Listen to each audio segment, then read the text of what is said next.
السلام علیکم، welcome back to my channel Urdu کہانی ٹیوب۔ آپ سے گزارش ہے کہ اگر آپ ہمارے چینل پر نیو ہیں تو اسے سبسکرائب کریں اور بیل آئیکن کے بٹن کو آن کر دیں تاکہ ہماری ہر نیو آنے والی ویڈیو کی نوٹیفیکیشن آپ کو بروقت ملتی رہے۔ شکریہ۔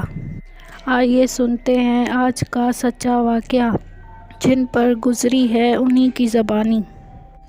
ہم آپس میں باتیں کر رہے تھے کہ اچانک سائرہ نے کہا، چلو تایا سے ان کے زمانے کا واقعہ سنتے ہیں جو وہ اکثر کہتے رہتے تھے۔ ہم نے کہا ٹھیک ہے۔ ہم اٹھ کر چچا کے کمرے میں آئے تو وہ چائے پی رہے تھے۔ ہم نے ان سے اصرار کیا کہ چچا ہمیں اپنے زمانے کا سچا واقعہ جو آپ پر گزرا ہے وہ سنائیے، آج ہم سننا چاہتے ہیں۔ ہمارے بہت اصرار پر انہوں نے کہا ٹھیک ہے تو بچوں سنو۔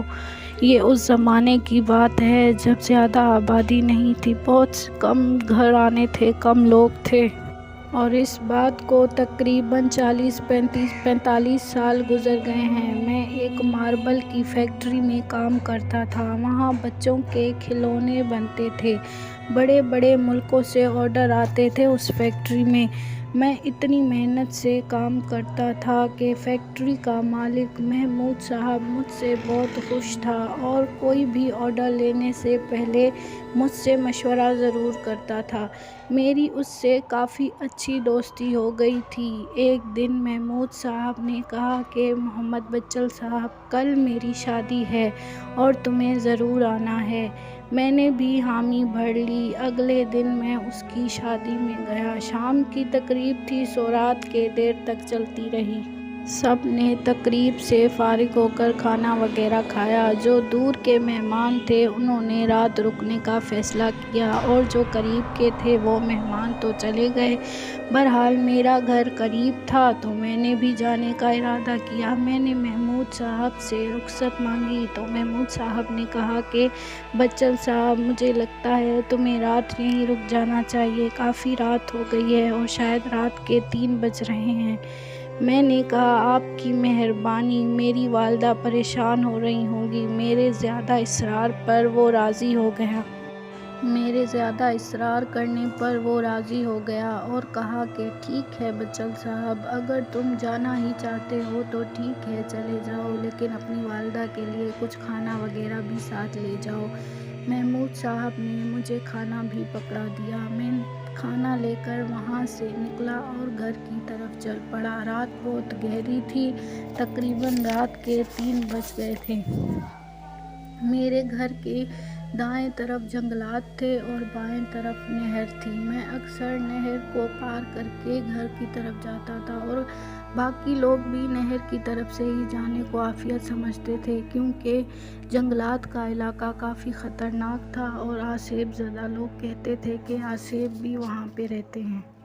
نہر کے قریب ریلوے اسٹیشن بھی تھا جہاں سے لوگ اکثر وہاں سے گزرا کرتے تھے، سو میں نے بھی وہاں سے جانے کا فیصلہ کیا۔ چلتے چلتے نہر تک تو پہنچ گیا، لیکن رات بہت گہری تھی۔ نہر میں بڑے پتھر تھے جن کے سہارے نہر پار کرتے تھے اور رات گہری ہونے کی وجہ سے وہ پتھر نظر نہیں آ رہے تھے۔ میں نے سوچا کہ اگر پیر پھسل گیا تو گر جاؤں گا اور سارا کھانا برباد ہو جائے گا۔ میں نے سوچا کہ اگر پیر پھسل گیا تو گر جاؤں گا اور سارا کھانا برباد ہو جائے گا اور چوٹ آئے گی سو الگ۔ پھر میں نے جنگلات کی طرف سے جانے کا فیصلہ کیا۔ جنگلات بہت خوفناک تھی اور وہاں کے بارے میں مشہور بھی تھا کہ وہاں آسیبوں کا بسیرا ہے، پر میں ان سب باتوں کو نظر انداز کرتا تھا اور میں دلیر بھی تھا، تو میں نے ان باتوں پر دھیان نہیں دیا اور وہاں سے جانے کا فیصلہ کیا۔ اور میں آسیبوں پر بالکل یقین بھی نہیں کرتا تھا، سو میں جنگلات کی طرف سے چلنے لگا۔ وہاں کے درخت اتنے بڑے بڑے اور اس قدر پھیلے ہوئے تھے کہ دیکھ کر ہی خوف آتا تھا۔ وہاں سے دن کے ٹائم ہی کوئی نہیں گزرتا تھا، تو یہ تو رات تھی۔ چلتے چلتے جب بیچ جنگلات میں پہنچا تو سرگوشیوں کی آوازیں آنے لگیں۔ ایسا محسوس ہو رہا تھا جیسے میرے قریب سے آوازیں آ رہی ہیں۔ جیسے جیسے میں چلتا آوازیں ویسے ہی قریب ہوتی جاتی، بالکل میرے قریب سے آوازیں آنے لگی۔ خوف تو دل میں ہوا لیکن میں نے پیچھے مڑ کر نہیں دیکھا، لیکن ان باتوں کو نظر انداز کر کے چلتا رہا۔ پھر ایسا محسوس ہوا کہ کوئی میرا نام لے کر مجھے پکار رہا ہے، لیکن پھر بھی میں نے پیچھے نہیں دیکھا اور میں نے دھیان نہیں دیا۔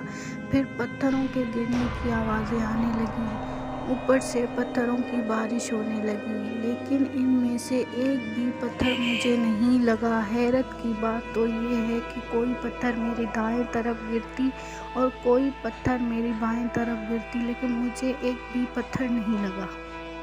ایسا محسوس ہوا کہ جیسے میری سانسیں رکنے والی ہیں، لیکن میں نے اپنی سانسوں کو بحال کیا اور پھر میں آیت الکرسی پڑھ کر آگے چلتا رہا اور زور زور سے آیت الکرسی پڑھنے لگا۔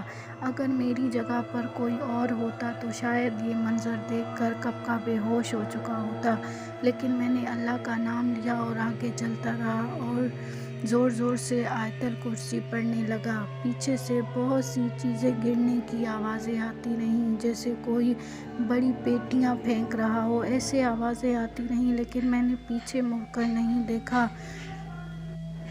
چلتے چلتے ایک پیڑ کے نیچے سے گزرا تو ایسا لگا جیسے کسی نے کوئی چیز اوپر سے میرے سر پر دے ماری۔ میں نے سوچا کوئی کبا ہوگا۔ میں نے جب اوپر دیکھا تو کچھ بھی نہیں تھا۔ اس سے میری خوف میں اور اضافہ ہوا اور پھر میں آیت الکرسی کا ورد کرتے ہوئے تیزی سے بھاگا، اور جب گھر کے قریب پہنچا تو میں نے اللہ کا شکر ادا کیا کہ اللہ تو نے مجھے بچا لیا اور میں گھر پہنچا۔ میری والدہ دیکھ کر مجھے بہت پریشان ہوئی کہ بیٹا رات کے اس پہر تم کہاں تھے؟ میں نے ان سے تو کچھ نہیں کہا، لیکن میں کمرے میں گیا، ہاتھ منہ دھو کر سو گیا۔ جب صبح میں اٹھا تو مجھے بہت تیز بخار تھا۔ میری والدہ بہت پریشان ہو گئی اور مجھ سے بار بار سوال پوچھنے لگی، تو میں نے یہ سارا واقعہ والدہ کے گوش گزار کر دیا۔ انہوں نے اللہ کا لاکھ لاکھ شکر ادا کیا کہ اللہ تو نے میرے بیٹے کو صحیح سلامت میرے پاس بھیج دیا۔ اس رات کے بعد مجھے 15 دن تک بخار رہا اور میں بستر پر پڑا رہا۔ کہتے ہیں نا کہ جان بچی تو لاکھوں پائے۔ اس رات کے بعد مجھے ان مخلوقوں پر بھی یقین ہو گیا اور میں نے دوبارہ رات کے ٹائم وہاں سے گزرنے سے عافیت جانی۔ تو بچوں، یہ تھا میرا سچا واقعہ جو اس وقت مجھ پر گزرا تھا۔ تو دوستوں، کیسا لگا آپ کو میرے چچا پر گزرا ہوا سچا واقعہ؟